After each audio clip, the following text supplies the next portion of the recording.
Welcome to session. Myself Jagadambal, Assistant Professor, BBA Department, Dr. SNS Rajalakshmi College of Arts and Science, Coimbatore. I am going to present my article. The topic is Calculation of Unemployment. A country has a population of 100 million. There are 10 million children and 5 million retired personnel over the age of 60. Then there are about 12 million housewives and other people who have opted not to work. Lastly, 5 million people are unemployed as per the statistics. What is the unemployment rate? Common sense viewpoint.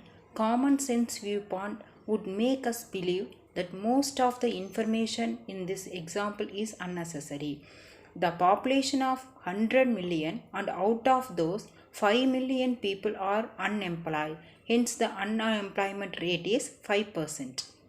The common sense viewpoint is incorrect. This would be a severe understatement of the unemployment rate. The prescribed method, the contrary to the common sense viewpoint, is the prescribed method. This is the method followed by most countries across the globe when it comes to calculating the unemployment statistics. The method is a four-step process aimed at reducing the denominator from the entire population to the relevant population which is actually interested in finding work. Step 1.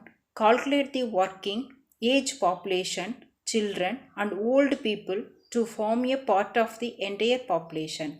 However, they are not expected to find employment.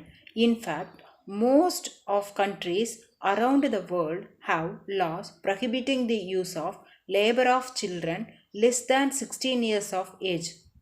Therefore, the denominator has to be adjusted according. Instead of the denominator being 100 million, we will subtract 10 million children and 5 million retired personnel from it, and the modified denominator is 85 million. This 85 million is what we call the working age population.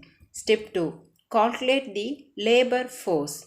The job of the government is to find jobs for the people who are interested in working at any given point of time. There may be a large portion of the labor force that may not be interested in providing services in the market. This category usually include housewives as well as other people who have simply opted out of the labor. Hence, we need to further adjust our denominator to reflect this. Hence, from the 85 million, we need to subtract the 12 million disinterested people. This gives us our labor force of 73 million of people. Step 3. Calculate the labor force participation rate. Governments have the tendency to include a lot of people in this category of disinterested workers.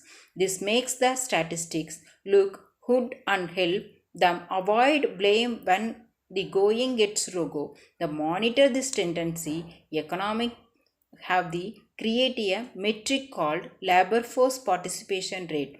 This rate measure the total number of people who are part of the working age population with the number of people who actually work. That is the labor force. In our case, the labor force can be calculated by dividing 73 million by 85 million and converting it into percentage, that is 86%. Minor movements in the labor force participation rate are ignored.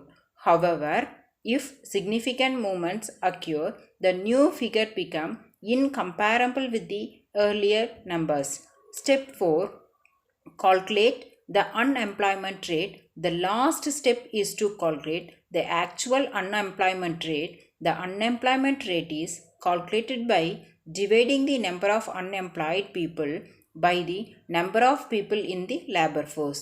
The logic is that it is the government jobs to try and find employment for all the able-bodied laborers and the economy who are willing to work. Hence, in this case, we will divide 5 million by 73 million to obtain the unemployment rate. This is an unemployment rate of 6.8 percentage, which is about 40% higher than the rate of 5%, which we guessed using the common sense method. It is therefore essential for every student of economics to be well versed with this calculation of unemployment rate for both academic as well as practical purpose. Thank you.